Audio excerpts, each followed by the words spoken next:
Hey, everybody. We've got a few people coming in. I'm going to wait so they can come in and then we'll get started in like 2 minutes.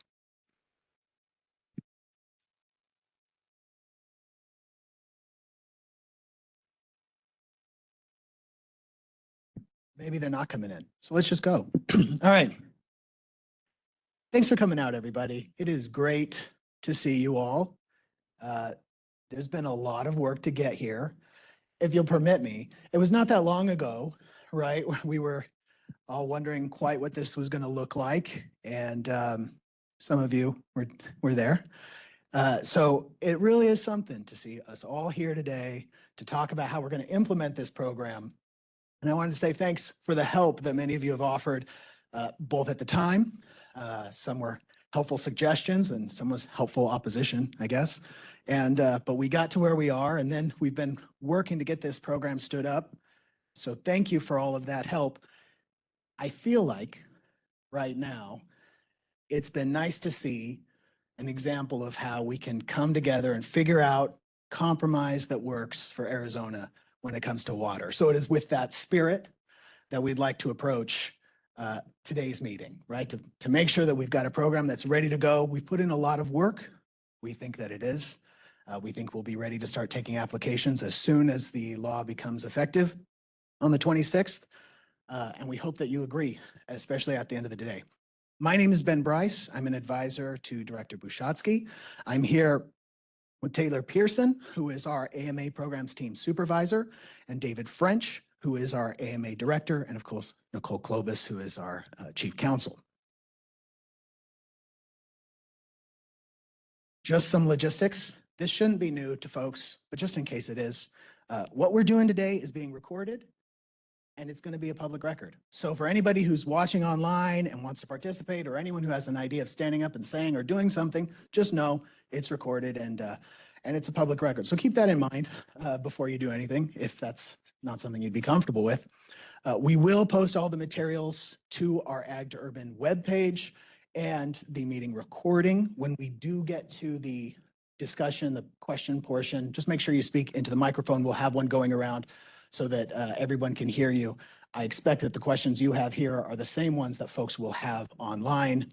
If you have technical issues, folks online, you can email us at tickets@azwater.gov or call our IT folks at 602-771-8444. That's the last time I'll say those, so write it down if you need it. All right. So today's agenda, we're going to go over a little bit of the background of the Ag to Urban program. We're not going to spend a whole lot of time there. I think most of us know what Ag to Urban is supposed to do. A lot of us were there when it was built. We're not going to talk about what ought to have been or what maybe could have been or what we almost did. We're going to limit it to just what is. We'll talk about the groundwater savings credits application. We have a form and guidelines that I hope you picked up as you were coming in. Then we'll talk about the preliminary recommendation and issuing groundwater savings credits, and end talking about pledging those credits to an application for an assured water supply, whether that is a certificate or a designation. There are going to be some new acronyms. They should be self-explanatory. A to U stands for Ag to Urban. That's new. So that's not one you may recognize. And then GSCs, or groundwater savings credits, which up until this bill passed didn't exist. The rest of these you should know: active management areas, or AMA, assured water supply, AWS. These are all things that folks should already know. So let's talk about the background. The bill was passed last session, SB 1611, that created this program, which allows IGFR holders to voluntarily relinquish their IGFRs in the Pinal or Phoenix active management area in exchange for groundwater savings credits.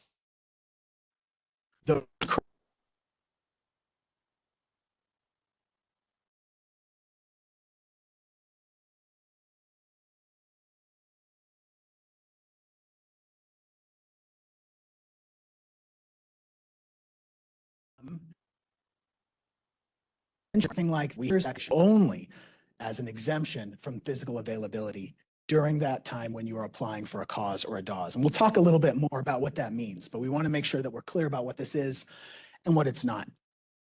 The program becomes effective in a little over a week on September 26th. We will not accept applications before that date. We've provided an application form and guidelines, and we hope you'll make use of them. And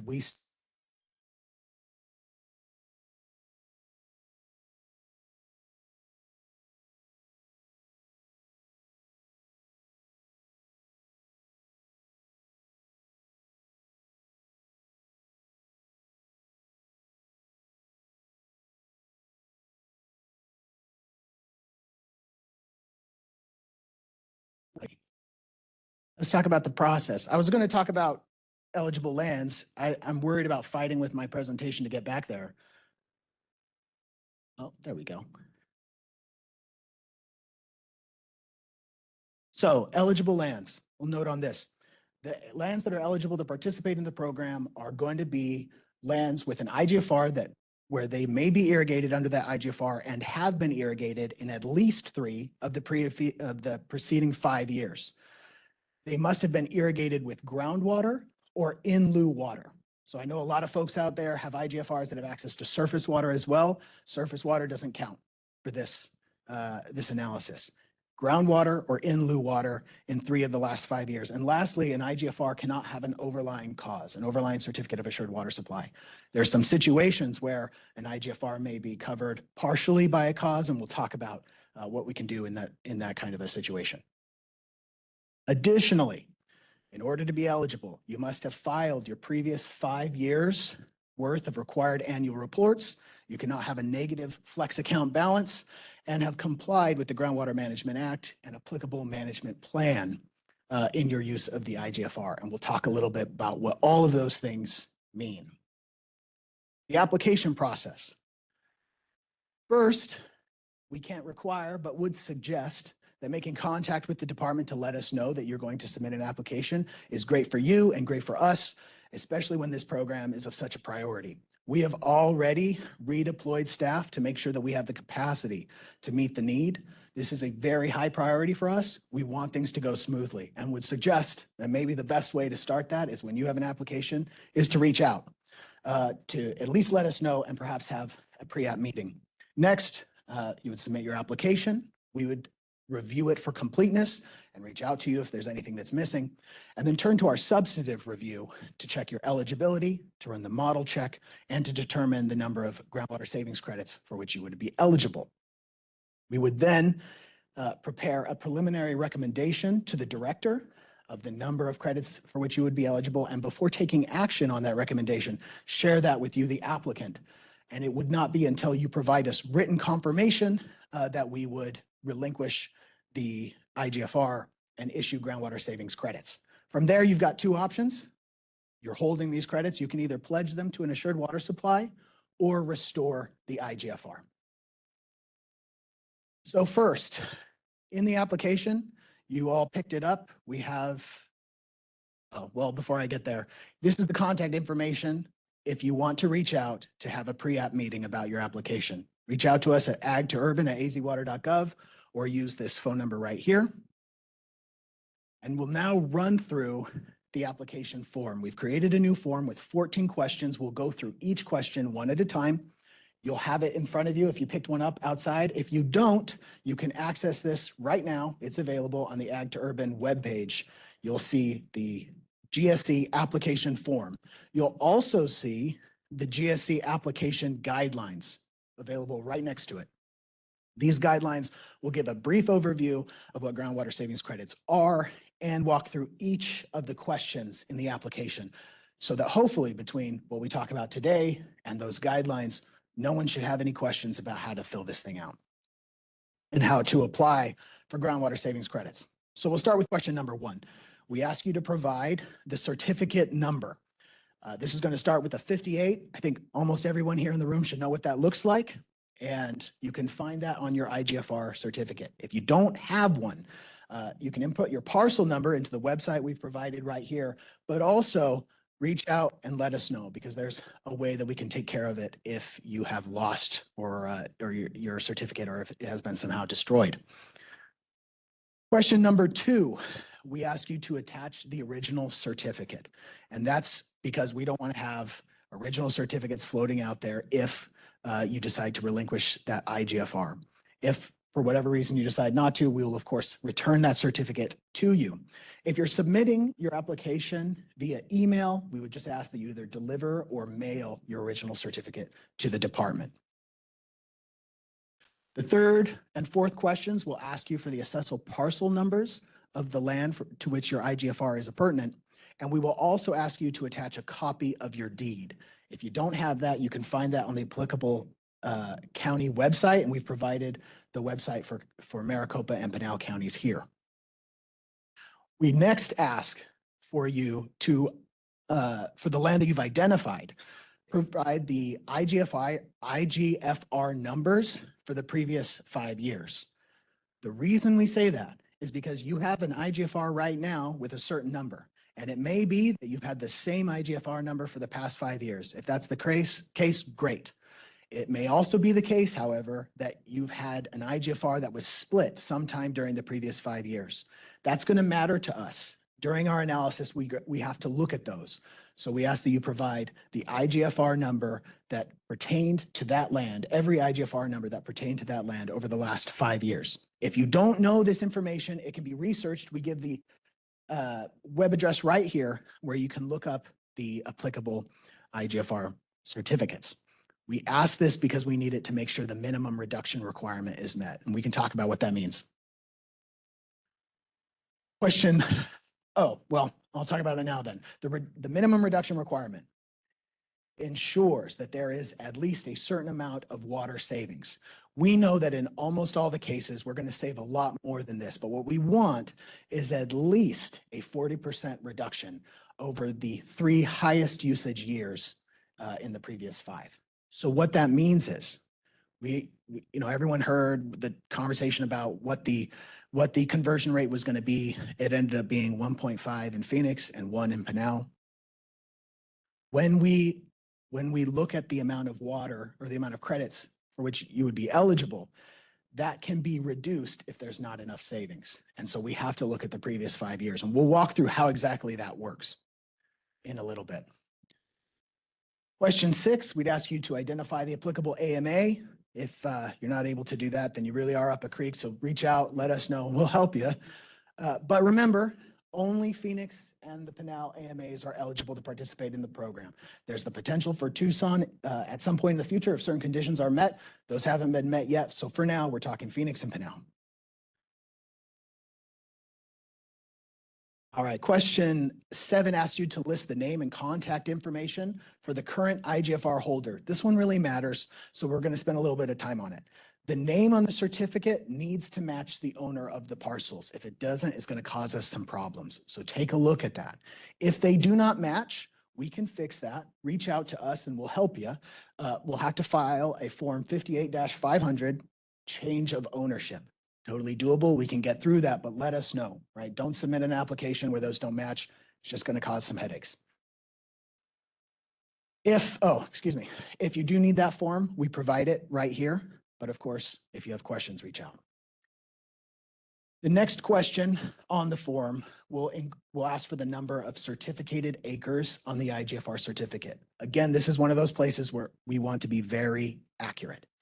If your certificate has a number that is larger than the number of acres that you're including in your application, that's going to cause a problem because the law requires that the entire certificate be relinquished. Now, there's a way around it, right? If you're irrigating a portion and want to continue irrigating that portion and retiring a different portion of the IGFR, we can split that IGFR and relinquish the entirety of that split off piece and leave the other piece in irrigation.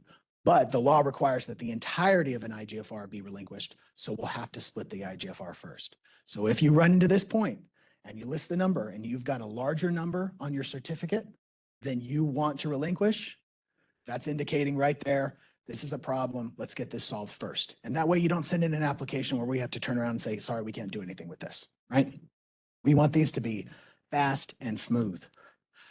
If your application lists more acres than are on your certificate, just know we're only going to use the number that's on the certificate. That's going to control for us. So if you're seeing numbers that are surprising to you, let's figure that out. Reach out to us. We'll make sure that everything works well. Number 9, We ask that you indicate whether you have a negative flex account balance. Of course, we can find this out, right? But we want to make sure you looked, because if you have a negative flex account balance, we can't do anything with your application, right?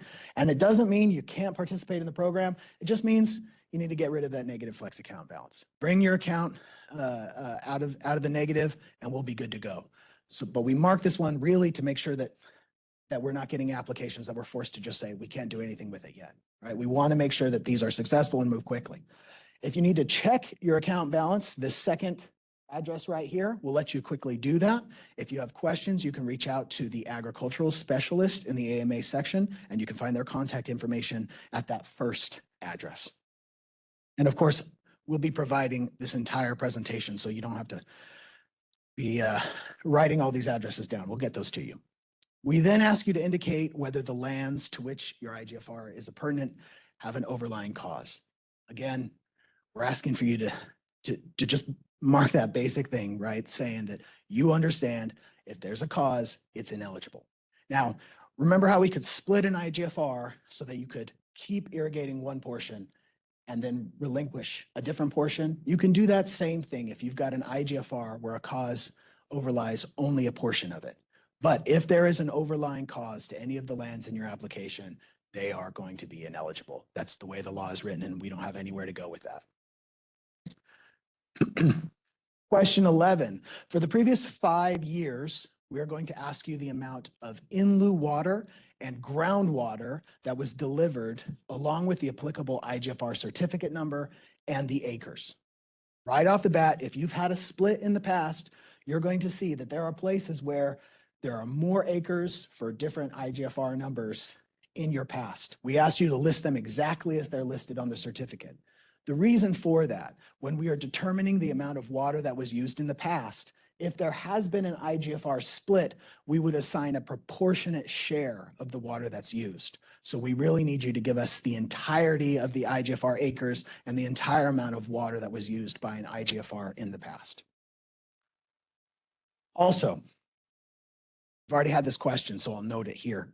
There have been folks who have been wondering, what about other types of water, right? When we talk about groundwater here, when we talk about water use here, we're only talking about in-lieu water and groundwater. We're not talking about surface water or anything else. Groundwater and in-lieu water. If you need to find your previous submitted reports, you can find them at this address right here. And then lastly, if your reports are delinquent, right? If you haven't submitted your reports or you've submitted a report that for whatever reason wasn't right, let us know.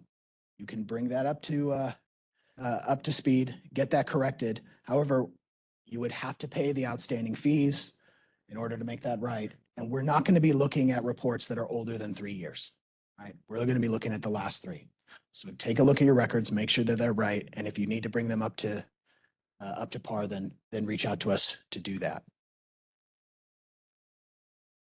Next, we ask you to identify if, not which, but if any of the wells that served your IGFR were served or were operated by an irrigation district. The reason I say if and not which is because we do not want you listing all of the irrigation district's wells, and we really don't want you, 50 or 60 or 100 of you reaching out to the irrigation districts asking for them to send you all their wells. Let us know if you're in an irrigation district and if you've received water from an irrigation district, and we'll take care of that, right? We can have one point of contact with each of the irrigation districts instead of 100, right? So we only ask you to identify, were you served by an irrigation district? And if so, which one?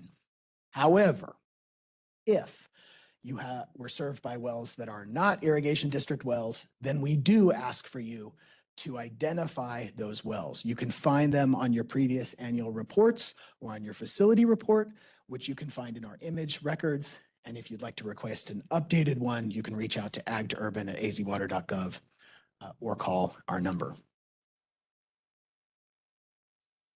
Next, we ask you on the last question, and there's really not that many questions for this thing. We ask you to identify whether you have an active application for an assured water supply. It's not required that you do. This is not going to kick you out of the program, and it's not going to make your application go faster, but we do ask that you let us know so that we can try and coordinate the two. Because if there is a current application, we'd like to know that, and we can try and smooth the process if possible.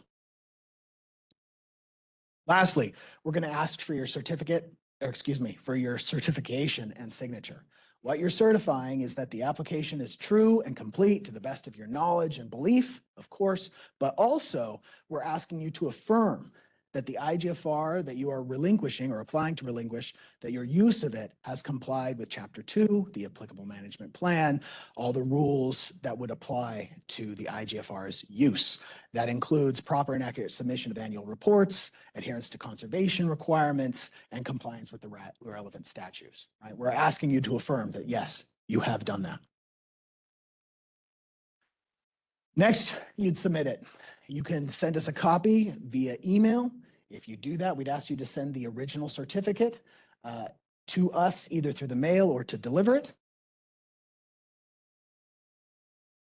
And then we would move to the preliminary recommendation stage. The department would take your application, would evaluate it, and then would write the preliminary recommendation, our recommendation to the director. And that's what the recommendation means, is what staff is recommending to the director that we ought to give you. And then before we act on that, we would ask that you confirm to us in writing whether or not you want to accept that. Oh. Let me back up. In that recommendation, there's going to be two things. First, there's going to be the number of groundwater savings credits we think you're eligible for. But secondly, it's going to say one of two things. Either the model check requirements would be satisfied, or the model check requirements would not be satisfied without additional modeling. Those are the two options. We can issue a credit either way. The way the statute is written, it says that we have to determine whether the requirements would be met. And we'll talk a little bit about what the model check is. That's talking about whether you have sufficient water. And then we would send this to you. When we calculate the number of credits, there's two things that we have to do in order to find out how many credits someone would receive. First, we would take the number of acres, your irrigation acres, and we would multiply them by the applicable conversion multiplier. In Phoenix, it's 1.5 acre feet per acre times 100, or 150. And in Pinal, it's 1, which is 100. That would give us the number of credits for which you'd be eligible, unless the applicable conversion multiplier means you get less. We'll show you how that works. You'll remember the conversion multiplier says you have to have at least a 40% cut. So what we do is we take the 3 highest usage years in the last 5, we add them together and divide them by 3, and then multiply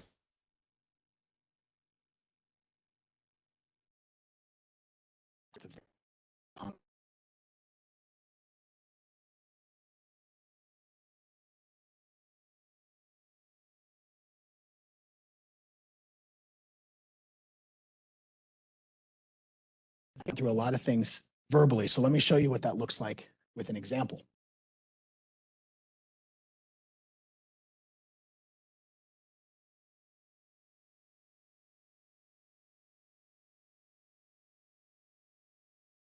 There we go. Okay. This is a hypothetical situation, right? We've got an IGFR in the Phoenix Active Management Area that has 100 acres. Here on the left, we've got some example numbers. Year 1 used 500 acre feet of groundwater and in lieu water. Year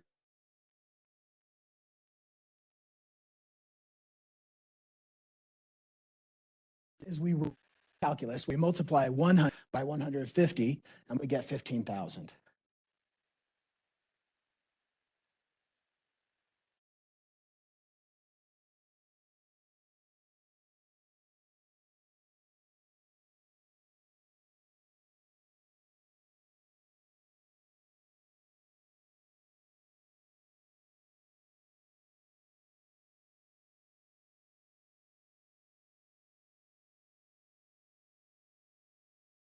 A number that is 29,604, which is more than 15,000. That means you get 15,000 acre feet worth of groundwater savings credits. Shouldn't be a surprise. You're saving a lot of water. That's good. But let's do a different scenario. In this second scenario, we're going to stay in the Phoenix Active Management Area. We'll go. There we go. We'll stay in the Phoenix Active Management Area, stay using an IGFR with 100 acres. However, we've got different usage. In year one, they used 250 acre feet. Year two, 260, 230, 200, and 230 again. That's essentially roughly between 2 acre feet per acre and 2.6 acre feet per acre. So we run the same calculus. We find our 3 highest years, 1, 2, and 3, add them together, then divide them by 3, multiply that by 60, and we see that the product of all of that is 14,800. That's less than 15,000. So that is the number of credits for which this particular applicant would be eligible. We don't expect this to happen very much at all. But for those very low water using IGFRs, this ensures that we have those minimum savings. And this was spelled out in the statute. Next, excuse me, next, the model check. We will look, as you'll recall, at the current assured water supply projection. We'll look at the current model to see whether there is enough water shown currently for these new uses. And we can rely on that old model in certain circumstances. And we do not have to look to exceedances elsewhere in the model. The reason for that, as you'll remember, is this is an exemption from the physical availability requirements, which normally, if you have unmet demand, then you're going to really struggle to show physical availability on groundwater. When you have groundwater savings credits, you don't have to look to those other exceedances. Now, when does this apply? You do not have to update the director's most recent assured water supply projection when the most recent projection indicates that there are sufficient supplies at the well locations that served the IGFR, and you're going to be using well locations within a mile of those wells, and no more than 40% of the water delivered to the IGFR in the period used in the model is in lieu water. And the reason for that is we want to make sure that when we look at this model projection, that we can be reasonably confident that if it says there's enough water, that there actually is. If we find ourselves where these conditions are not met, we can no longer be confident that the old model run is going to be sufficient, and therefore we have to update the model. If your application does not satisfy these requirements, will not be within a mile of the wells used to serve the IGFR, then you would have to update the model, and that would happen at your assured water supply application. That would not happen during the groundwater savings credit application, but when you're trying to get your CAWS or your DAWs. So again, when you get your preliminary recommendation, you will see here are the number of credits for which you are eligible. You will also see it passes the model check, and if it does, that's good for 2 years, right? You can use that for 2 years in an application, or you can use that for an application that you make within 2 years. Or the model check requirements are not satisfied, but that you could update the director's most recent assured water supply projection in your CAWS or DAWs application period. You can choose to relinquish under either scenario. If we come back and say we can't satisfy the model check now and need to update the model, you are not going to be required to wait for your groundwater savings credit application. Upon receipt of your confirmation, we'll relinquish the IGFR and issue the credits. Irrigation would then have to stop immediately because you don't have an IGFR anymore to irrigate with groundwater. Those groundwater credits would run with the land until they are either pledged to an assured water supply or the IGFR is restored. If the applicant does not provide written confirmation within 60 days, then we would deny the application and return the original certificate. I know that this is different from what some folks hoped for, but the way the statute is written, we don't have the option to just leave a preliminary recommendation for an indefinite period. First, that 2-year timeline starts to run from the second the groundwater savings credits are issued. It would be inconsistent with both the letter of the law and the intent to indefinitely leave that period open.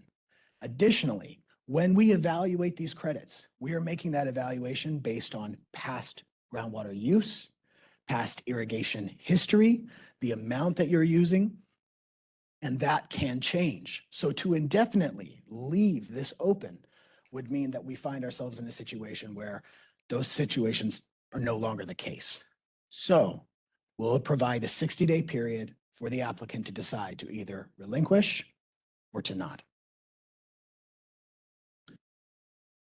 Once you relinquish and the groundwater savings credits are issued, then we turn to pledging to an assured water supply.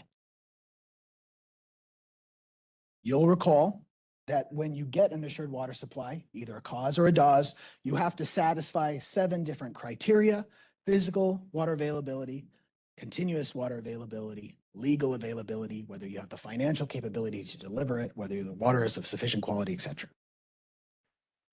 This program has nothing to do with any of that except for physical availability.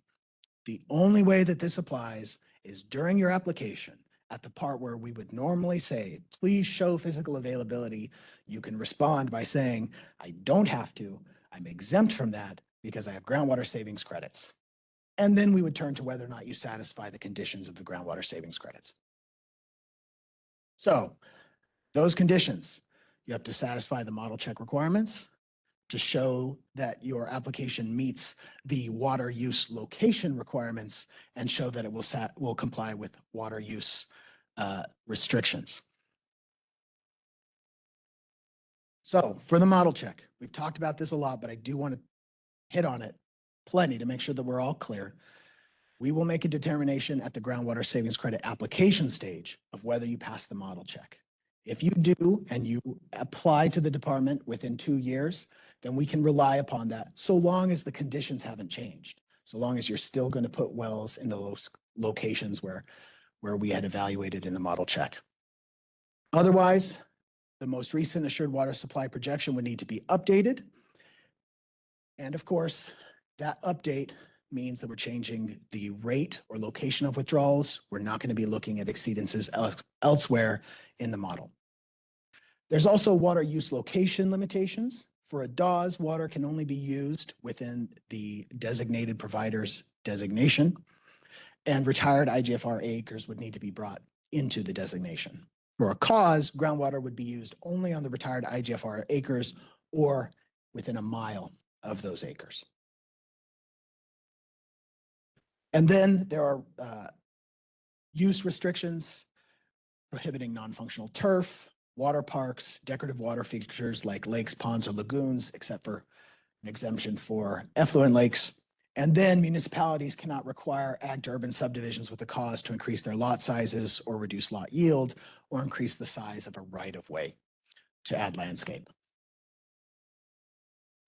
And then you would pledge those credits to your CAUS or DAWS application. For us, I should also note that there will be a rulemaking as well. That rulemaking is to do 2 things: to establish a licensing timeframe and a summary process to pledge groundwater savings credits to a designation. We are going to be doing that next year. We do not have to complete those before we start taking applications because, like we said, we'll be taking those applications starting on the 26th. But if you'd like to be part of that rulemaking or to be in the mailing list, you can send an email to docketsupervisor@azwater.gov. So we've run very quickly through a lot of information. So I want to open it up then to you folks to ask questions about how you think this is going to work, how you expect it to work, if we can answer your questions for you. If you have very specific questions about your specific application, I'd suggest that maybe this isn't the best place to work that out, but we can talk in general about how this program is supposed to work. Yeah. What if you have IGFRs attributable to a piece of property that have not been used over the last 5 years? Are those allowed to be part of this program in any manner? The way it's written right now, if you do not have at least 3 of 5 years of irrigation history, no. They are excluded from the program. That is not 3 of 5 years preceding September 26th or the date that they signed the bill. It is 3 of 5 years before the date that you apply. So unless you have at least 3 years of irrigation history before you, in the 5 years before you apply, then no, they would not be eligible.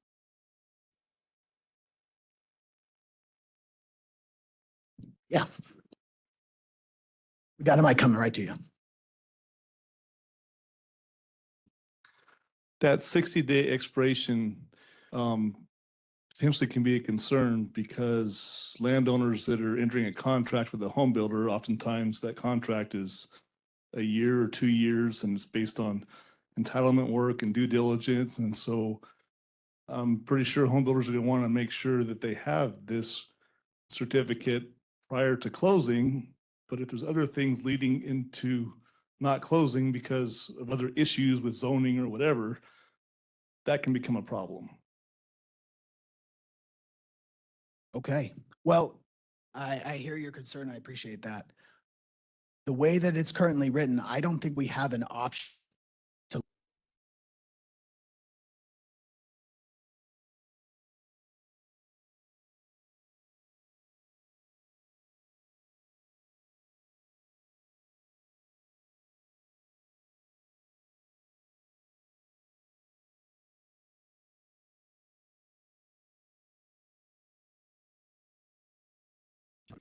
The certainty of an assured water supply. But yet to get that assured water supply, there has to be these groundwater savings credits have to be issued and in place. So the solution to that was the restoration option. Can you just go into that a little bit? That's right. The restoration piece was very important during the negotiation because there is that uncertainty.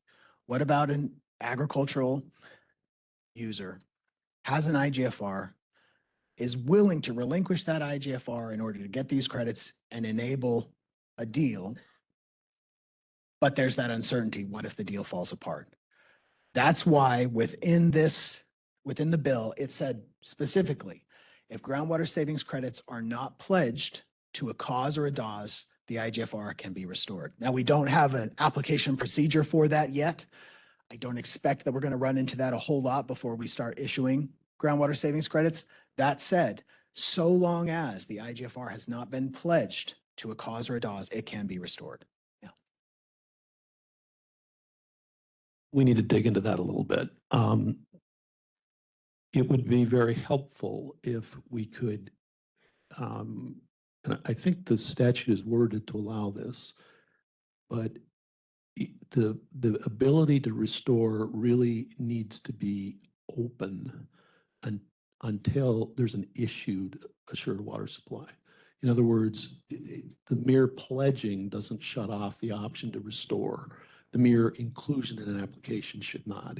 It's if the application that it's included in is actually issued, that would cut off your ability to restore, because that what will happen with these transactions is they will close when you've got a certificate in hand.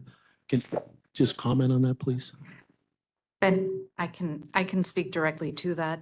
Yes, I agree with you that the statute is consistent with what you just described. It, you can always restore the IGFR as long as those credits have not been pledged to a certificate. It does not say as long as they have not been pledged to an application. It has to be a final determination of the department, a certificate or a designation, but we would apply that only to a final determination of the department, not to an application. So as long as the application is pending, if you decide to pull those back, that just means that we wouldn't issue that application. Or if for some reason we don't issue it, they're not pledged. And there is no expiration date on that.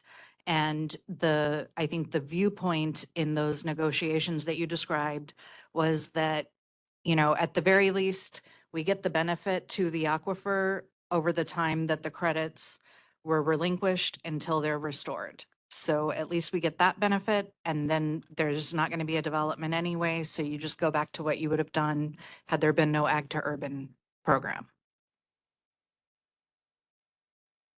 So just making sure I understand that timeline. So you apply for the GSC and then you say you take it after, in that 60-day window. You can, I think I heard there was not a timeline after that. It has to be pledged. So we can sit for a while and there's not a timeline after that. That's right. Well, so what I would say is there's not a deadline for restoring the IGFR. There are timelines for pledging to a certificate and to a designation that are in the statute. I think it's 2030 for a certificate. And then by 2035, the department has, at some point between 2030 and 2035, and I don't have that date right in front of me, the department will be preparing a report and can adopt rules to extend the program past 2035 for certificates and or for pledging to designations and what to do with the existing credits. I feel like I'm jumbling some details, so I don't want to go too far with that. There is also a deadline for the determination that is made when the credits are issued, when the right is first relinquished. When we make a determination based on that model check, that is only valid for 2 years. That doesn't mean you can't pledge it to an assured water supply determination after that 2-year period. It just means you would have to come in and do an updated model check. That's right. At the end of the day, groundwater savings credits continue into perpetuity. They do not have a deadline. The only deadlines are how long that the department can apply them to a cause or to a DAWS unless we extend the program, or how long the model check will apply. But those credits would continue. We do have some online questions if you want to take one more in the room and then we'll go to that. Let's do that. Yeah.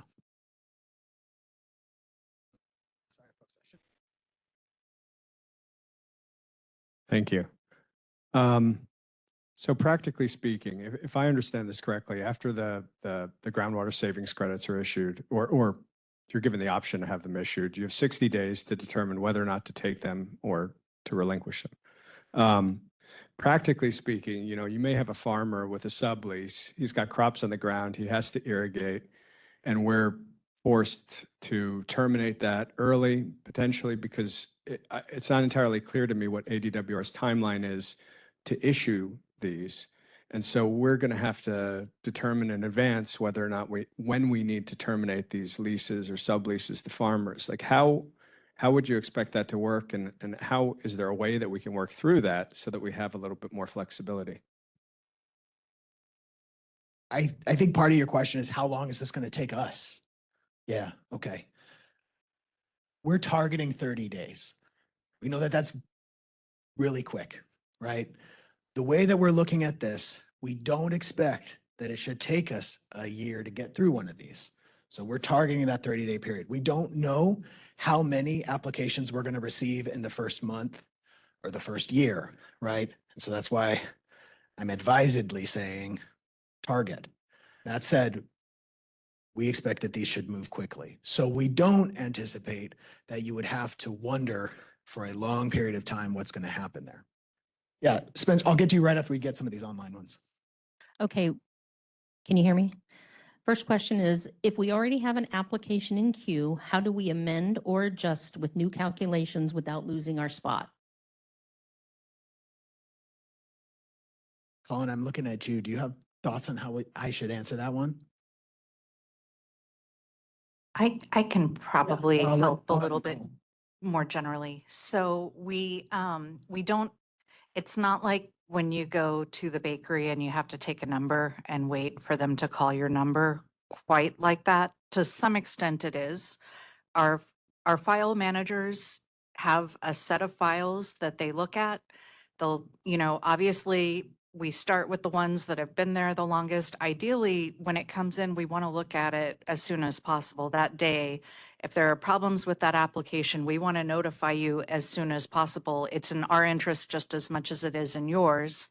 And then, once we've fully reviewed that application, we'll identify the issues, notify you as soon as we can, and then move on to the next application that's on the desk.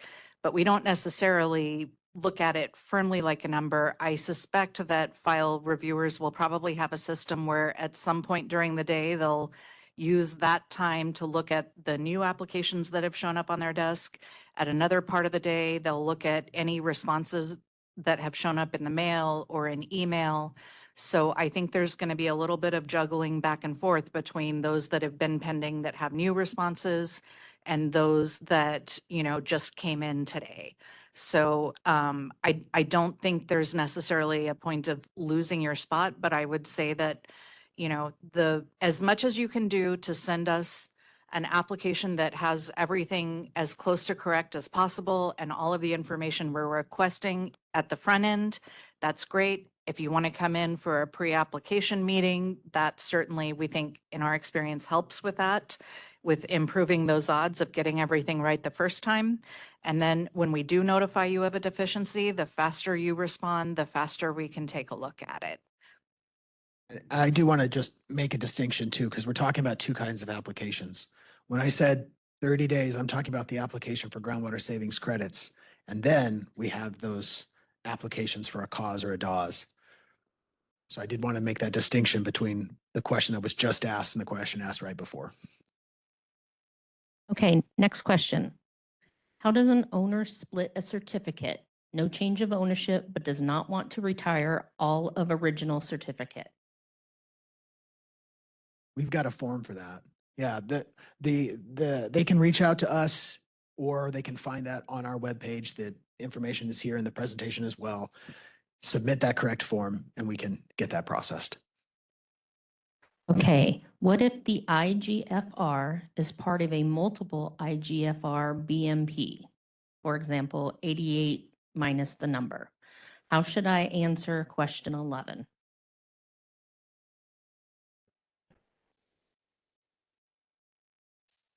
I haven't memorized this form.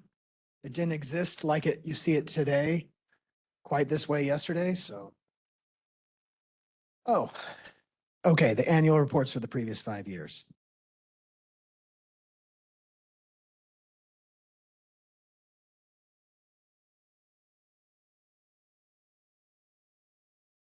Okay, even if you're in the BMP program, you're still going to have to report water use. And so that's what we would ask for, is the water use that you used as it's reported in your annual reports. Okay, next question. Is an affidavit of loss certificate sufficient if there is no original certificate or it cannot be located? Absolutely. Yes, absolutely it is. We can provide that form to you. That's not going to be a problem. We can handle that. What if an applicant requests that ADWR complete the hydrological determination before farming is permanently relinquished, even if additional modeling is needed? So the, any additional modeling would be submitted and reviewed during the assured water supply application process. The way that the statute reads, you can only rely on the director's determination from the GSC process if your application is submitted within 2 years, you did not get more than 40% in lieu water during the model year that you're relying on, and if you're using wells that are within 1 mile of the wells that were used to serve the IGFR. So it doesn't really make sense during the GSC process for us to review a model based on changes in well locations, because you won't be able to rely on that when you file the assured water supply application. If you do have a pending assured water supply application, we definitely want to coordinate that model review under the assured water supply application if you're doing separate modeling. And that is exactly why we ask for that application number if you already have an assured water supply application pending, is so that we can help coordinate that model review with you, so that we don't send you a letter that says you're going to have to do additional modeling, and then you're wondering, wait, I already submitted the additional modeling to the department, or I've already asked the department to do the additional modeling in some cases. So we are trying to coordinate those where you notify us so that we don't misalign the 60-day timeline for you. Okay, next question. If a right needs to be split as described or a change in ownership filed, will those occur on a separate track or will it be processed with the ag to urban application? Those are separate, so we would treat them separately. Of course, if you send those in to us, we'll get on them. We hope that if you did that, you'd indicate to us if they are associated with a coming ag to urban application, because that's going to matter to us, but they're part of a different application process. Will applications and the status of applications be available as public information or verifiable through the ADWR website? We have had, I think, a couple of conversations about that. I don't know that we've set up a website for that yet. And I think we've been focusing mainly right now on actually getting the application forms out, getting the program stood up, and getting the process in place, and then getting some experience actually processing your applications. I think once we make sure that we have a process that works, then we'll be able to, post information about application status on the website. Okay, just a couple more here. Can GSCs be applied to a DAWS without requiring a review of other water supplies, for example, surface water in the existing DAWS? This assumes that the only reason for the DAWS modification application is to add to the GSCs. I think that's going to be one of the issues we're going to deal with in the rulemaking. So I don't think I'm ready to quite answer that one today. And we are planning on producing an FAQ sheet. I think we have that on here, that we'll be posting that on the Ag to Urban website, so that, any questions that we get separately from the Ag to Urban email that we get repeatedly, or questions that we're not able to answer today, we'll do our best to answer those and post those on the FAQ page. And we'll probably be continuing to update that. So if we post it on Friday or Monday and it doesn't have an answer to your question, check back in a couple days and we'll probably be adding questions and answers as we go. Could this apply to lands on Native American reservations if it was left to a non-tribal descendant? So the Assured Water Supply Program does not apply to reservations. So it would not, I don't think that we would, and I don't know that we would even have IGFRs on reservations, actually. So I think the likelihood is no. Okay, we have one person with their hands raised. Dave, I'm sending you a request to unmute yourself if you'd like to ask your question. Thank you. Can you hear me? We can. Okay, thank you. I want to go back to the conversation about the cause and the restoration of the irrigation grandfathered right. If a cause is issued, does that mean the IGFR could never be restored? That's right. So, But you can still build houses. you can still build houses, but what happens if the owner of the cause runs into financial issues, or the economy tanks and he can't build, and then the land is just sitting there? Is that what happens here? It can't be farmed? At this time, under the statutes that we have, that's correct. Okay. All right, I have a couple of questions. Ben, I may have missed this in your discussion on the GSC calculation, but does it include in lieu water as part of kind of groundwater use for a particular year? It absolutely does. Okay. And on the application form, you're asking the owner to report how much in lieu water they got in a particular year. What happens if they don't know that? Or what happens if the irrigation district doesn't know that? How is that going to affect the application? It sounds like you're asking what happens if we're not sure about the annual reports that were filed. If you have reason to think your annual report's wrong, come talk to us about fixing it.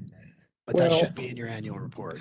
Yeah, we do, there is a provision in statute that says that the water use, we rely on the water use in the annual reports as verified by ADWR.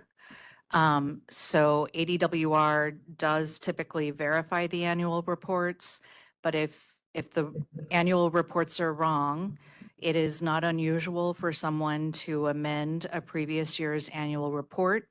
We generally allow that going back up to 3 years.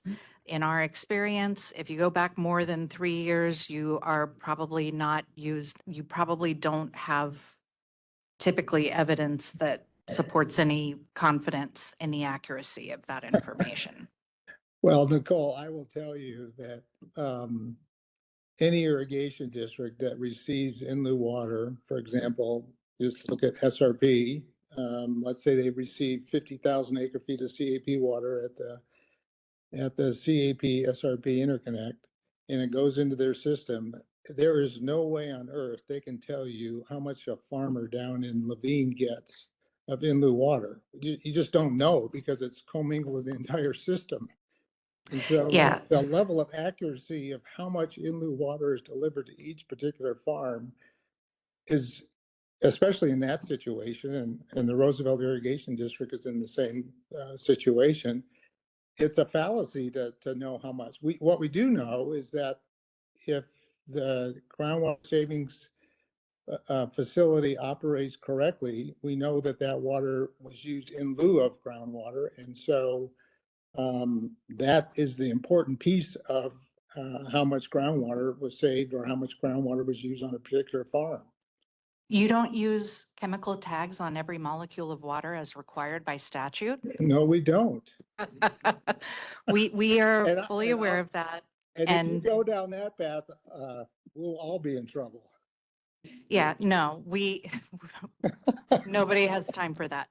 No. We use volumetric accounting, and we are happy to have everyone just assume that whatever percentage of water is being delivered by the district for each category of water, each recipient receives the same percentage. So we could go on a bulk percentage for everybody and just play it that way.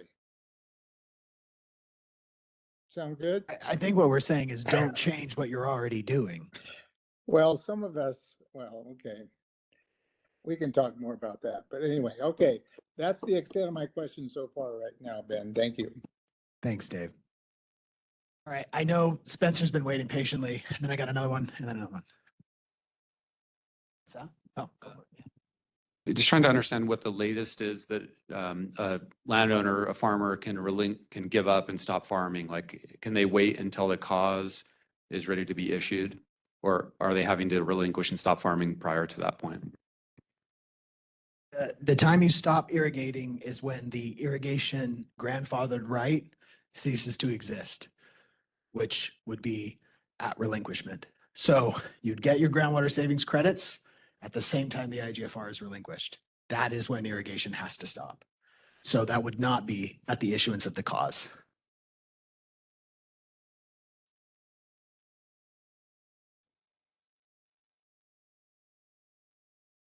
I think you said that it was 30 days to get the credit issued, and if I misunderstood that, correct me, but I was curious as to how long it would take to get a cause issued under this program. Yeah, the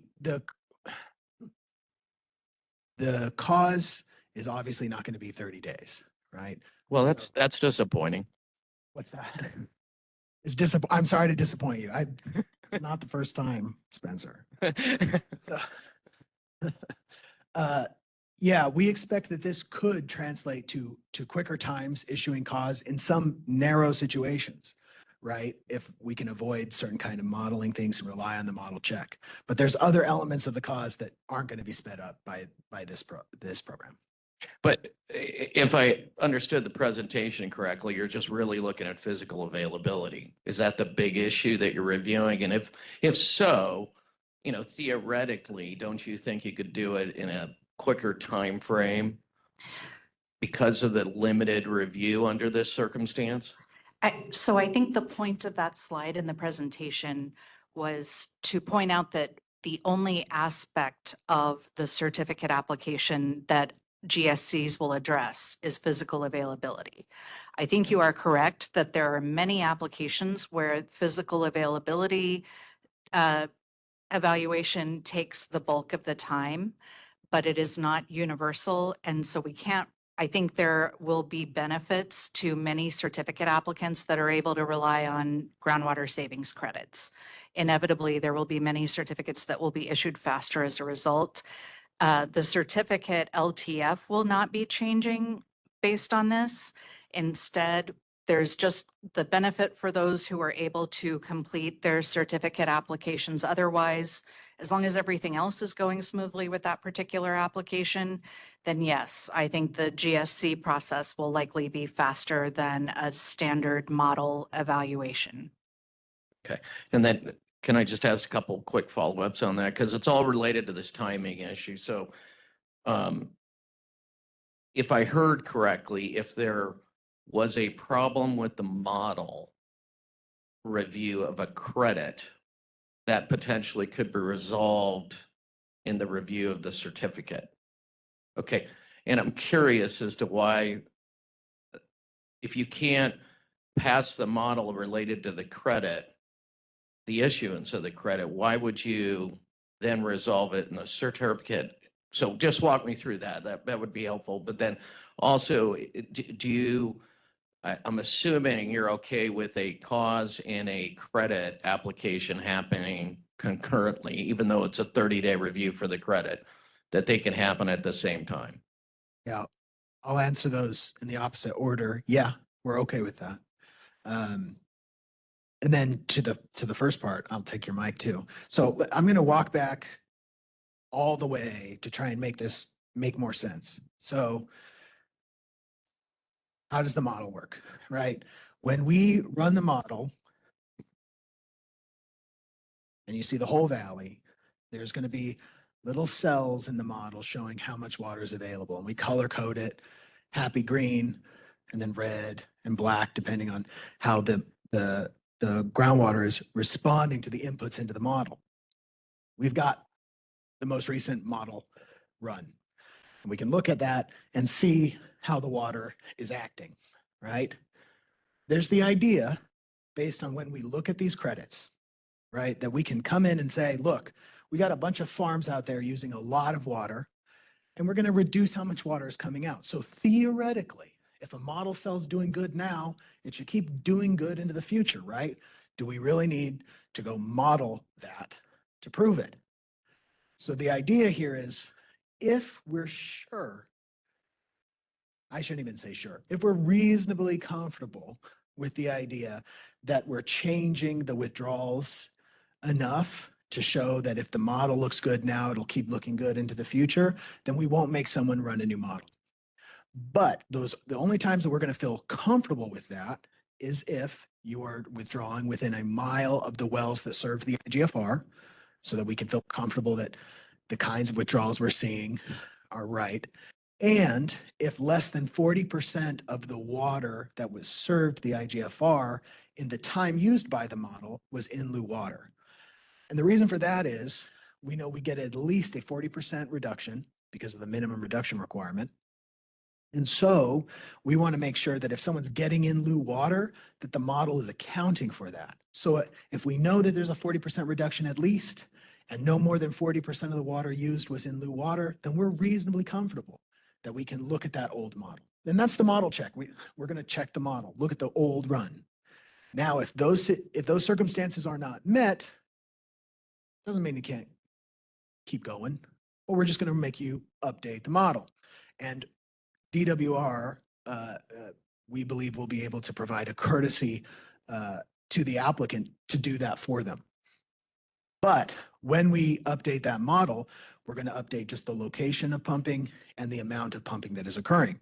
So how does that play out here? What do we when we look at the statute, what it says is, when you get to the point of your cause or your DAWs, the statute says you can rely on that model check from the groundwater savings credit application. But it says in there that that model check that you're relying on, it's for when you use less than 40% in lieu water, and you were within a mile of the wells that served the IGFR. If either of those two aren't met, then the statute doesn't provide for you to rely upon it. So that's the situation in which we find ourselves. So during the application, we're essentially going to say, where are the wells, right, that serve the IGFR? And we're going to look at how much in lieu water you used during the time period that was. And what happens then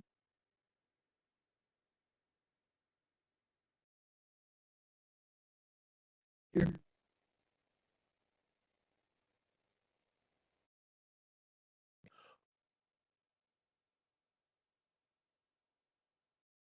Update.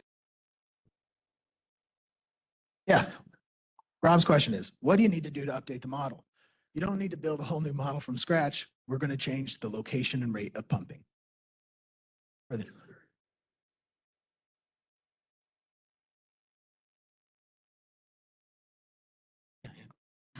So I think one point of clarification might be helpful. For the groundwater savings credit application, we have file reviewers who are in the AMA team. They also handle conveyances. They're not hydrologists. We're not submitting that application to a hydrologist. Our hydrologists are preparing maps for them that show the model results from the director's most recent assured water supply model projection run. And that map shows cell by cell. I can't remember. I think it's a quarter mile cell. And those quarter mile cells will essentially be color coded. And so we'll look at where is the well? Which cell is it in? Is it green, red, or black? Green means you're good. You meet the requirements in the statute. Black means that you exceed the depth of the aquifer, or that well does, not you personally. And red means that it exceeds either the 1,000 or 1,100 foot depth below land surface. They're just looking at that. That processes it quickly. We're not doing model checks in the groundwater savings credit program. In the assured water supply program, that's where we would have model updates. Model updates include if you just have to show because that particular IGFR was receiving 80% in lieu water. They weren't actually pumping, so we didn't have a model that pumped groundwater. It could also be that you have a well that actually was projected to either go dry or exceed 1,000 feet because you were serving like 6 acre feet per acre to that IGFR land. And when you're reducing this to 1 or 1.5 acre feet per acre, all of a sudden it doesn't go as deep. It doesn't exceed the depth of the aquifer or whatever the maximum depth to static water level limit is over the 100-year period. So that could be actually the model update. And then the third possibility is that you were going to actually use, say, the municipal providers' wells anyway. You weren't going to use the actual well that served the IGFR. So maybe there's enough water to withdraw it from the municipal provider's well. If that's the case, then that model update would be beneficial. It doesn't really make sense necessarily to do that for the groundwater savings credit application, because if you're changing the well location, I mean, you all have talked about how there's the farmer and then there's the developer or the builder. The farmer probably doesn't know where the new well locations are going to be. We don't want to be doing a bunch of model analysis based on wells that somebody just made up because they look better. So that's really what's happening mechanically at ADWR. The other piece that I think Ben pointed out is that even on the assured water supply side, because the changes to the model are essentially limited to changing the pumping volumes from well A to well B, or changing the pumping location from well A to well B, or changing the pumping volume from, say, 6 acre feet per acre per year to 1 or 1.5 acre feet per acre per year. We can do that in-house right now, we think, as a courtesy review, much faster than having to do checks of other people's models that are submitted to us. So we think that we can also make that a much smoother process on the assured water supply side. And I think you also asked earlier, as part of that same question about submitting those simultaneously, We absolutely plan to accommodate that. And where you have both applications ready at the same time, that's great. We absolutely want to work with you on that. And we would like to time our review of both applications to give you feedback on the model review on the assured water supply side in time to assist in decision-making on the groundwater savings credit side.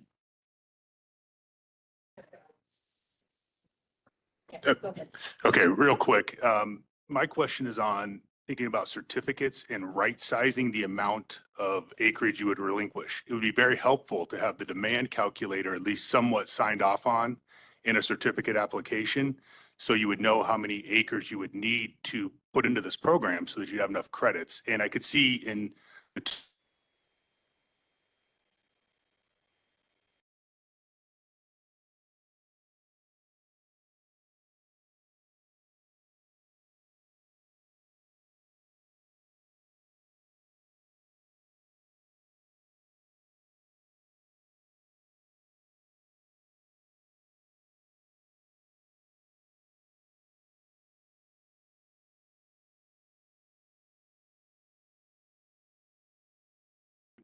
Yeah.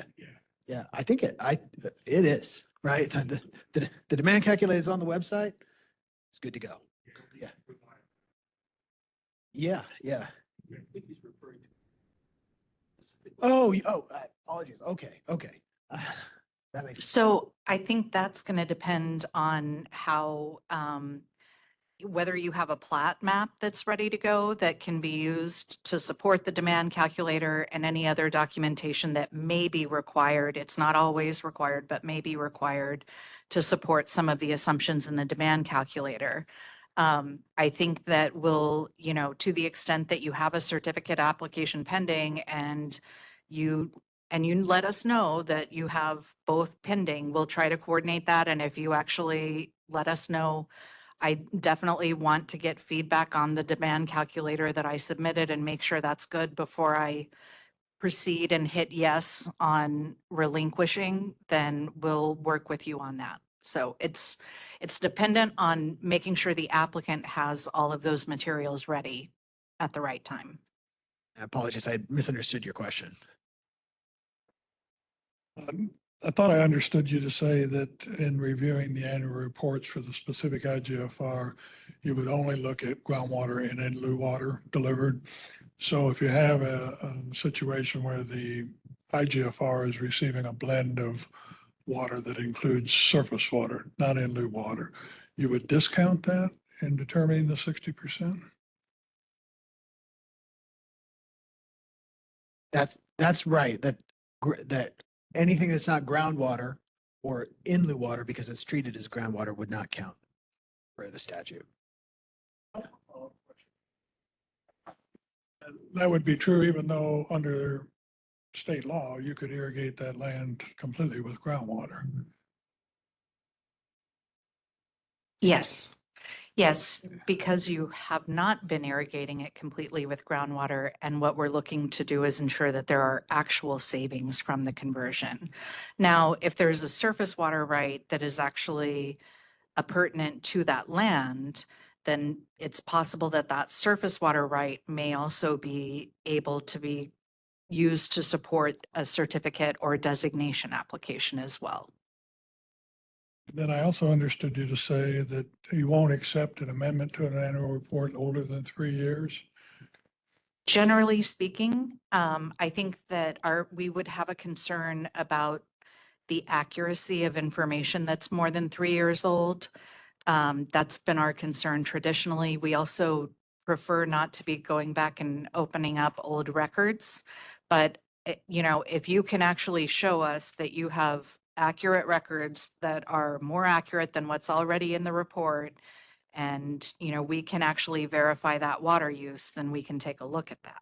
Would that apply equally? Say you have an IGFR where no report's been filed for 5 years. Can you go back 5 years and file the reports? I think at that point, we're going to be focusing on the most recent 3 years, but I'll let David speak to that. Yeah, that's correct. We would take, if there's an IGFR that hasn't filed annual reports for the previous 5 years, that's kind of a problem. we would accept 3 years of annual reports. I have a related question. It's a little difficult to explain, but I'll try. Suppose you have an IGFR that was a section of land, 640 acres. 3/4 of it has been developed, but nobody ever did anything about conveying the rights or anything. But you have a quarter section that is still being fully irrigated. And you come in today and get the IGFR certificate reissued for that 160 acres, and then use the irrigation history on that 160 acres to support the 60% rule. In that situation, I believe we could.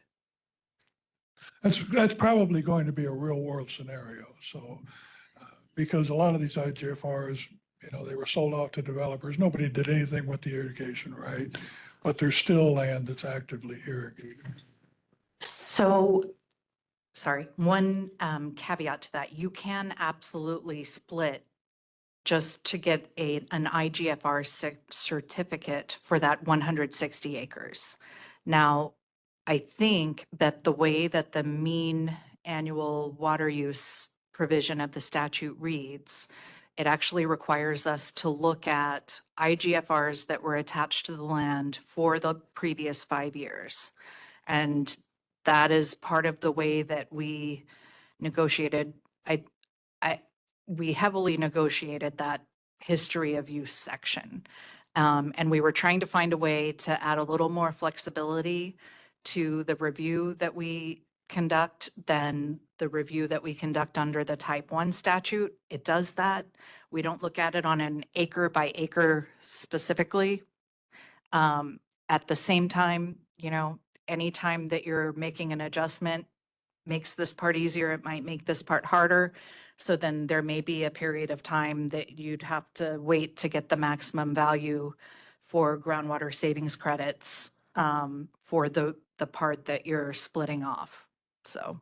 Well, in my example, that would be the case, because if you're only irrigating 1/4 of the IGFR, even though you're fully irrigating it, you're not going to pass that 60% rule. And that would mean that if you take that quarter section and relinquish it, the groundwater savings from that isn't being recognized, because I think that needs to be thought through a little bit more as to whether or not you can demonstrate with good records 160 was fully irrigated for the last 5 years. So I would say that the moral of the story right now is that it would be great for farmers to get their records in order, update your certificate. If you're not actually irrigating everything, update that as soon as possible. Start filing your annual reports correctly and get your Flex account in order too. That's good advice, and that's the advice I've been giving people, but I don't know whether or not it's going to cure some of these. As you know the situation exists. You have all kinds of inactive developed IGFR acres out there that aren't really part of this program. What you're focusing on is actively irrigated lands, and we ought to be able to clean that up somehow. So that would be my ask on that. And then a couple of quick questions. If you apply for this and either you don't consent or the 60 days expires, that doesn't prevent you from reapplying in the future, right? You could come back with the same land and say, I want to file a new application. Yes, you can always resubmit another application at a later date if you're not ready to relinquish at that day. And the final question, I just want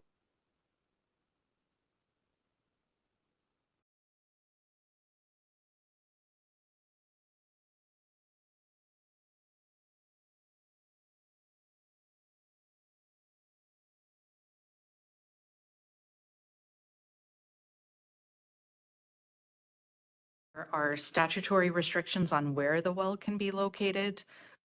If it's for a designation, it can be any well within the municipal provider service area, I think.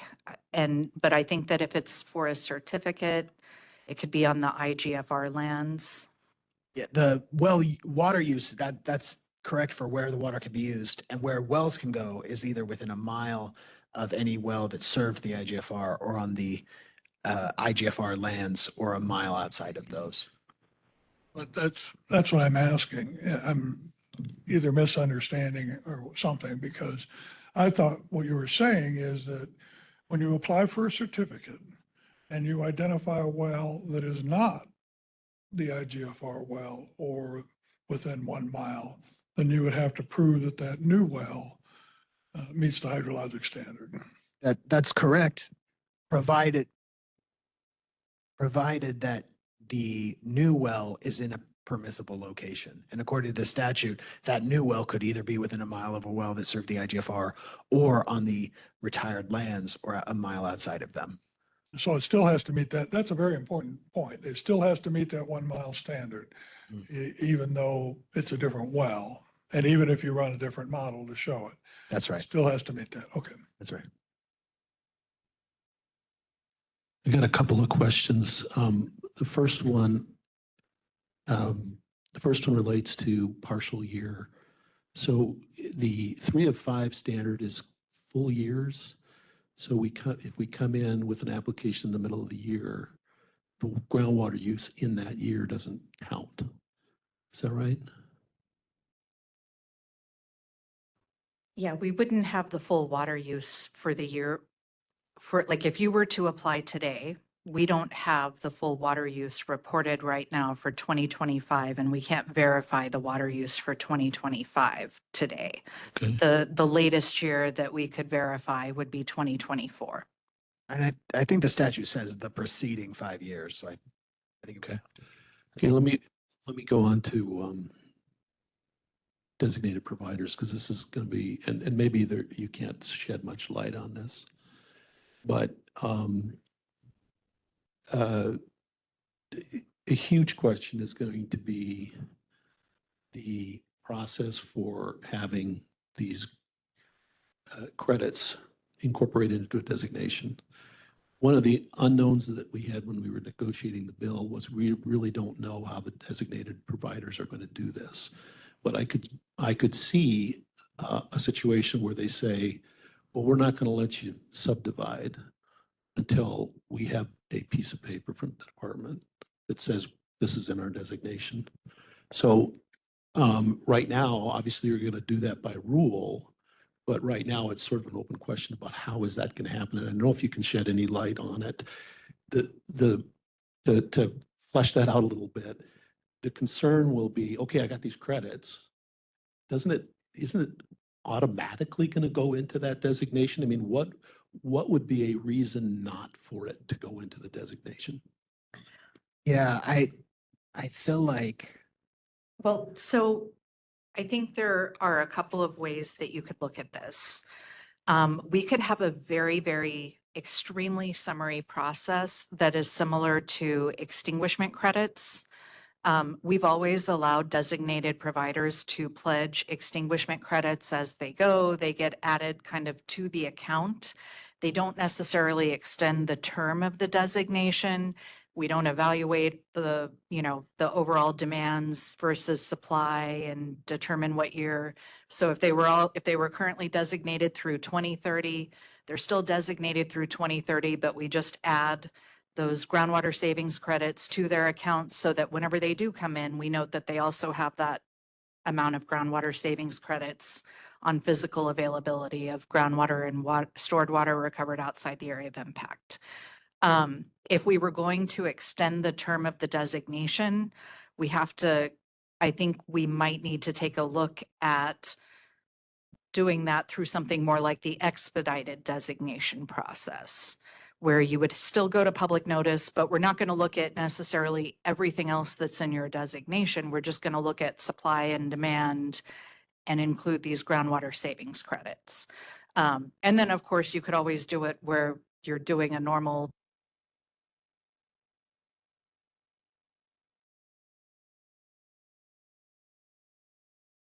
and the normal.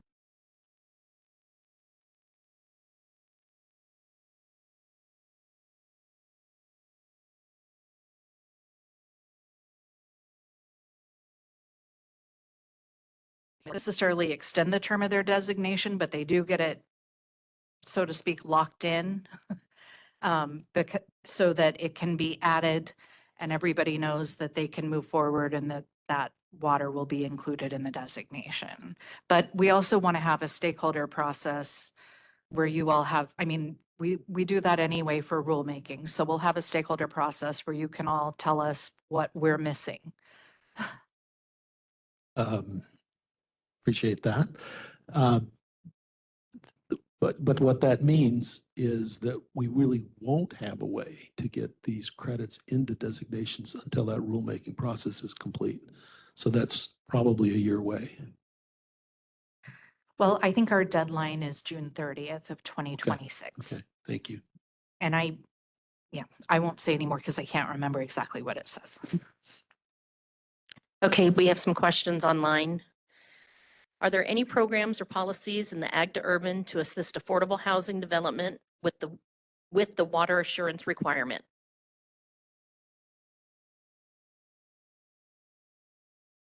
I'm so sorry, Jennifer. Could you read that one more time? I sure I can. was negotiating who got the mic. No problem. Are there any programs or policies in the Ag to Urban to assist affordable housing development with the water assurance requirement? So I don't think that there are necessarily programs in the assured water supply legislation that are specific to that. I think that the legislation itself is assisting with the assured water supply process. I think everyone is here because they see it as a way that's going to make it easier and in some cases, frankly, possible to move forward with an assured water supply determination. But I don't think there's anything that's specific to affordable housing that I'm aware of. That's right. Okay, next question. Is the department planning on updating the model pumping and recharge packages periodically to include the reduction in ag well pumping and ag recharge due to Ag to Urban approvals? And will the updated model input files be available to the public? So for the Phoenix model in particular, we have, I think we provided our last update in November of last year, and we are aiming to continue with annual updates to that model. We have had a couple of conversations about a similar process with the Pinal model. I think that it would certainly make sense for us to include the changes that result from the Ag to Urban from that program. I think that we're anticipating benefits to the aquifer, and I think we'd like to see the benefits show up in the model results. And, we'll see exactly what we can do about that, but we have been able to update, to provide updates with that information.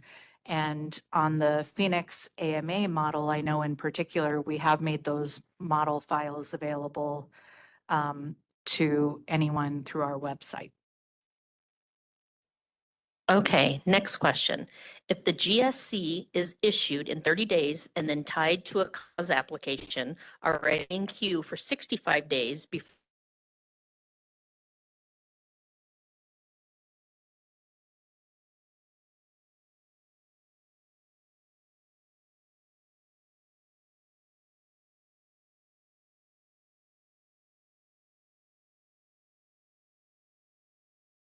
Meet the licensing timeframes for the cause, essentially.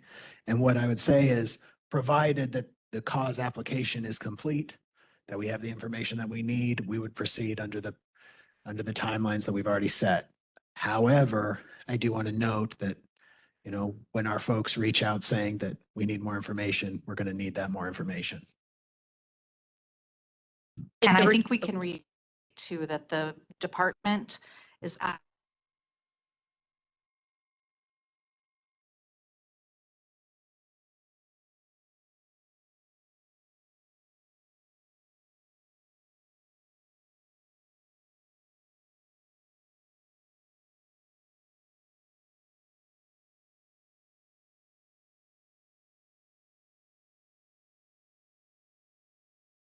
side. Can the new well that serves the cause be located anywhere within the irrigation district? And Can the cause be served water by the irrigation district from unspecified well locations? So the requirement is laid out in the statute is not that you are within the same irrigation district, but rather that you are within a mile of any well that served the IGFR. We know that irrigation districts have wells that are being used to serve them. So for that reason, we'll be looking at irrigation districts, but we will not just be looking at whether or not your well location is in the same irrigation district. That's a totally different geographic analysis. And to add on to that, we've already, we have some preliminary drafts of those preliminary recommendation letters, and we intend to identify the wells that we rely on in making that determination for an area. All of the eligible wells within that irrigation district. So as long as your new well is within a mile of any of those wells, then, you know, that will be consistent with the statute.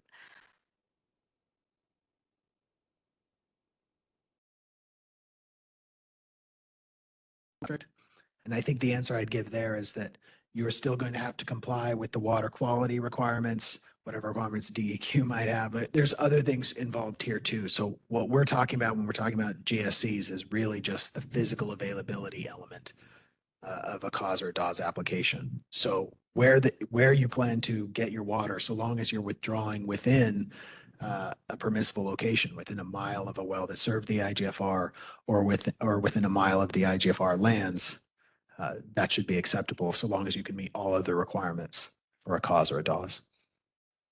Okay, we have one more question. If the ag to urban well will be transferred to a DAWS provider, and the DAWS provider will also supply water to the ag to urban acres from its other SA wells, it's all mixed together, then would the DAWS provider always have to do a new model run? Or if the DAWS provider's wells are all, quote, green, would they not need to run the model?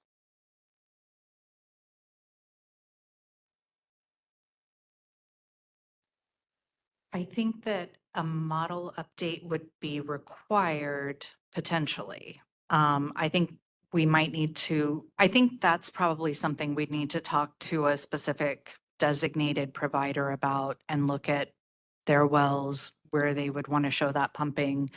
If that municipal provider has a service area well that's within a mile of a well that was used to serve the IGFR, then we may not need a model update. I think that's probably a little bit too specific to answer without more factual information.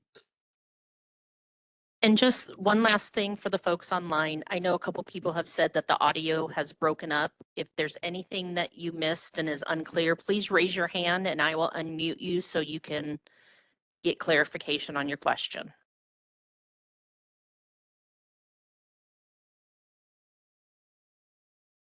It should be green and sometimes it takes a second. Okay, here it goes. Can you hear me now? All right. I have a couple questions regarding the in lieu, 40% in lieu check.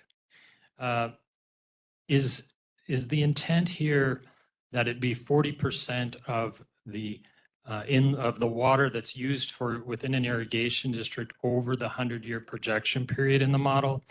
For example, in the Phoenix AMA, most of the irrigation districts, the way that they're simulated in the model, there's been an adjustment made such that there isn't any in lieu water in the predictive period of the model. It's all converted to groundwater.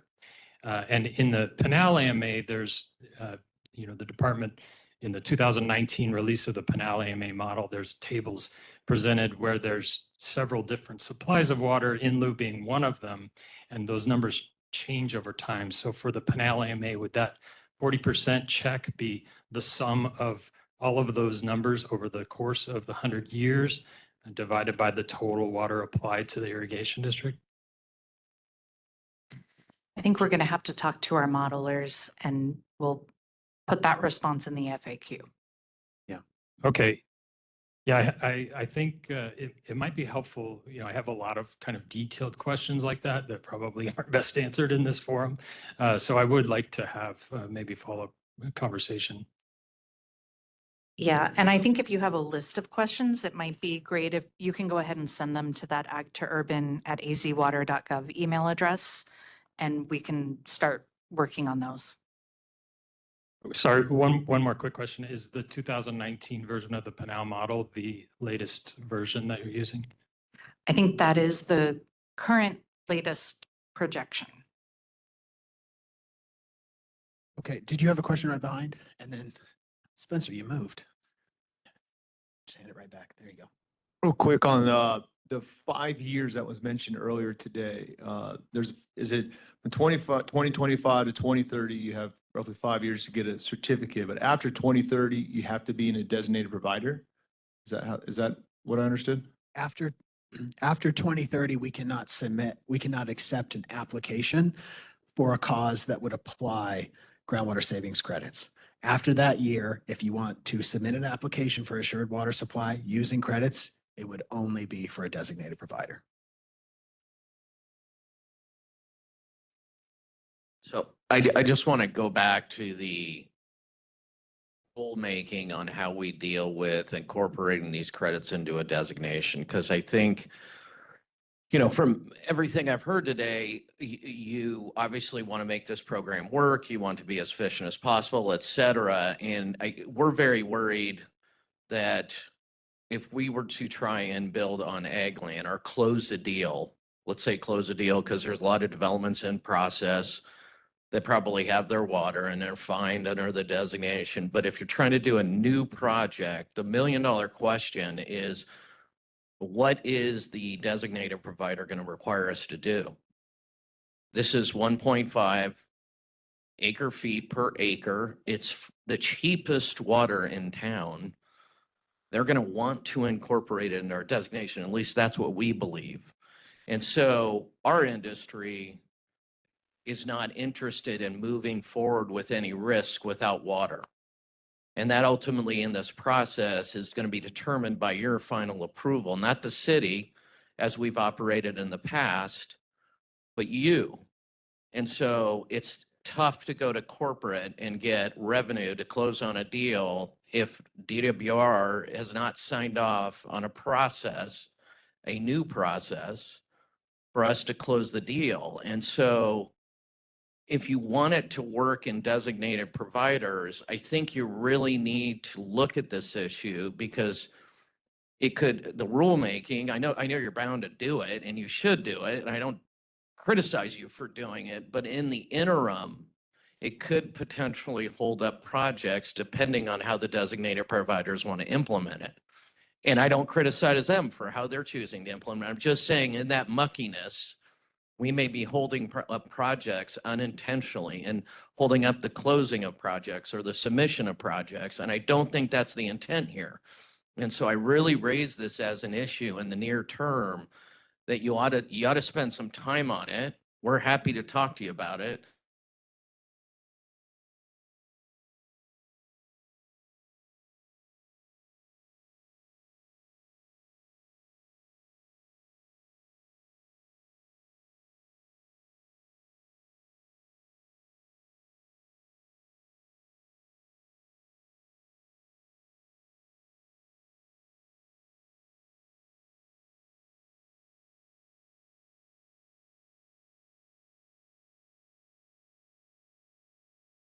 The application. The only thing that we're going to provide through the rulemaking that would be different would be the summary process. And I think that would be, I think that is likely to be what I described initially, which was a process where those credits can be pledged and effectively locked in without the provider having to apply for a modification within 2 years, understanding that 2-year time limit. But I think we also want to make sure we have time to talk to our stakeholders, including the designated providers, about whether there is something else that they need, other considerations we need to take into account, if we need any other special provisions for our current rule processes too. And we do have to go through the standard, or I don't want to speak to whether we do expedited or the regular rulemaking process, because I haven't checked all of the words right now, but We do have to go through a rulemaking process for that, but we will be able to process designation applications and including modifications and expedited modifications to include these credits now. So, yeah. Okay, and, just to follow up, so we're uncertain, if you have, not picking on any designated provider, but if you have 8 applications over the next 6 months, and meaning 8 different projects in a designated provider, what are they going to do? Are they going to come to you 8 times? Or are they going to come with you one modification 6 months from now, holding up a number of projects for months because they don't want to inundate the department with 8 applications. Instead, they do 1. And so how they resolve that determines the success of this program, because it takes a really, really long time to put a subdivision in the ground, and adding 1 month is the difference between making or breaking a project in this market. And adding 6 months significantly impacts a project and probably makes it unworkable. And so how that works out, the time is money, and how that works out is really, really important if you want this program to be a success, at least in the designated provider side. Yeah, and I think it's important that we include the well, and also I want to say, I can't tell you how happy it makes me to hear you ask Spencer about designations. They're not perfect. I know, but it really has made my day. And, I think we want to accommodate that. I think, ADWR doesn't necessarily want to have 8 separate full-on designation applications in 1 year for one provider. I don't think the provider wants to pay for or process or submit those and take those to their council for approval. And I don't think that would necessarily speed things up on your end either for your members. But I think we do want to have a process that makes it possible to pledge those credits in a way that doesn't require 8 separate applications, but also doesn't require every developer to just wait until the annual modification application comes through ADWR either. So I agree that we need to find something, make it work, and we need to, take in suggestions. I think that's an important comment from you for us to consider as well. So thank you.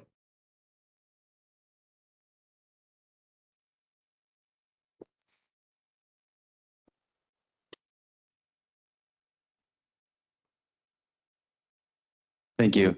One quick question is, if the irrigation district is the agricultural water supplier and they continue to be the supplier for the assured water source, would a model check be necessary? It sounds like you're saying, would we need to do a model check because all of the wells stay the same, but presumably we're using less water? Provided that the in lieu requirement that is in statute is satisfied, I think that we wouldn't have to update the model, but of course we'd have to look at the specific situation. Yeah, I think well, also you have to have the 2-year time limit and That's right. making sure that the wells act like we still have to check the model to see whether those wells satisfy that model check requirement in the first place.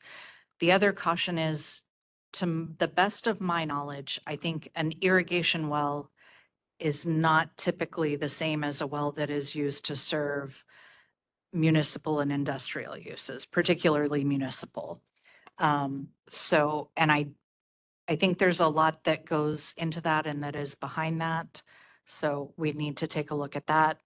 But that doesn't mean that there couldn't be another well that's easily within a mile as well. So. But by contract, the irrigation district could be the provider of the water. Thus, you're having a net positive gain.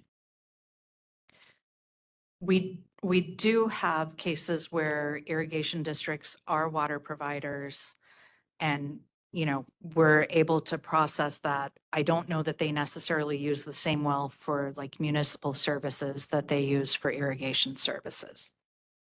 And it sounds like you're saying it should work, right? Because we are saving water. And I would just note that the test for us, although it would be nice if the test was just, did we save water?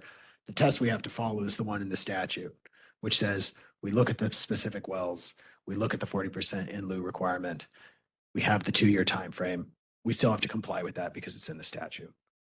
Right, but the provider is the same. Yep. In your hypothetical, that sounds right. Mhm.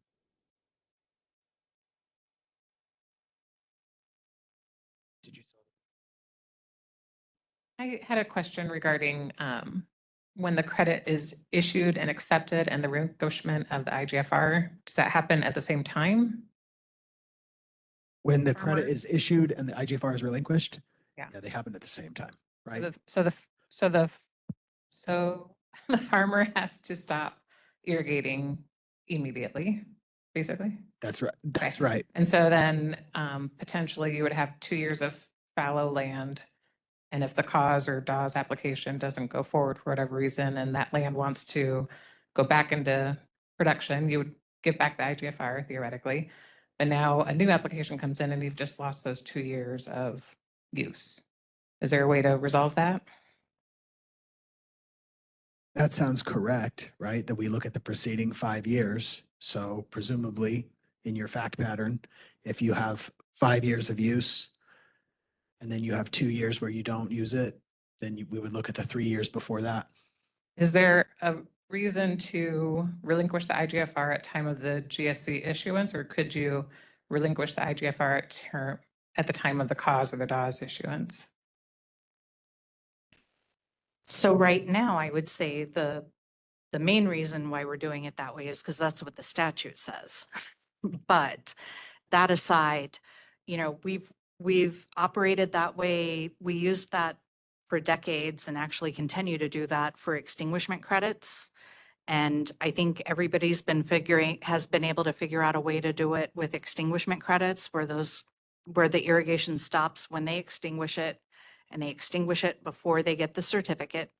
I mean, if there is a significant concern, then there are ways to time that. If that's your primary focus, then you can time it that way. I'm not saying that it won't potentially be challenging depending on the circumstances. But yeah, we can't, that's up to the landowner. Got some more online? We actually have a few folks online. I would request a special stakeholder meeting to clear up how DAWS and ADAWS pledging will be done.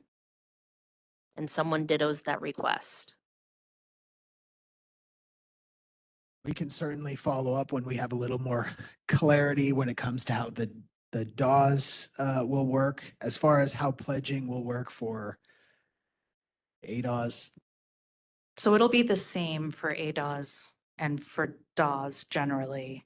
And I think that really, if there's a designated provider out there that wants to add groundwater savings credits to their designation right now, then we're happy to set up a pre-application meeting, or if they have a pending application open, we're happy to meet to discuss that. I think that right now we would say you would use those groundwater savings credits once they're issued in, as the physical availability evidence that you put in that portion of the application, and you can refer to that.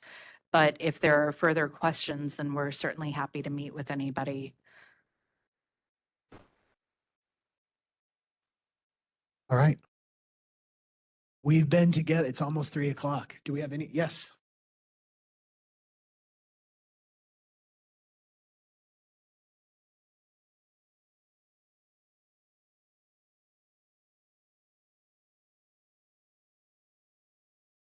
This question pertains to RID because it's unique where a lot of the groundwater comes from SRP territory, which is many, many miles from the IGFR lands. And so if it is required by IGFR served by irrigation districts to be within a mile of an irrigation district well, what's the limitation if you find in your model that there is significantly more water being pledged from a certain well than that well ever pumped? Because the water to the lands is actually coming from 30 miles away. So I'm going to say it back, make sure I'm following. So it sounds like what you're saying is, let's assume we have a fact pattern where some folks have relied on a particular well. They've assumed that they're going to use a particular well with groundwater savings credits. And then presumably you have a few other developments perhaps relying on that same well. Is that what you're saying? And so that they would be pulling more than was pulled by that well now than it was in the past? Yeah. It's very, very possible this could happen. Yeah, and our idea is certainly a unique circumstance.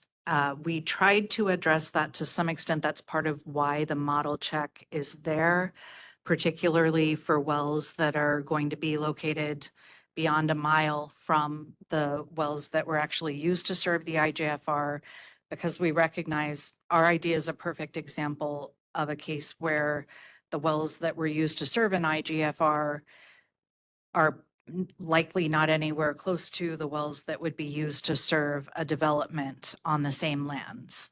And so we would take a look at the new well location, and they have to show that the new well location will not exceed the depth of the aquifer, or either 1,000 feet in the Phoenix AMA or 1,100 feet below land surface in the Pinal AMA.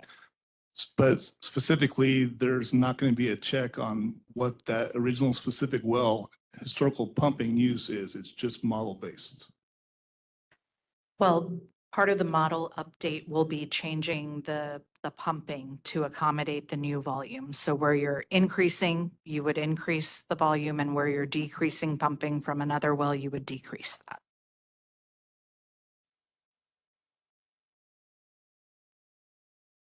All right. Well, folks, we have a lot of questions that we will go back and find better answers to. In the meantime, the materials that we provided today will be uploaded very soon. The application forms are available to you now. The guidelines are as well, and you all have access to the dedicated email address that we're using. So we look forward to a lot of questions as folks get ready for applications. Thank you.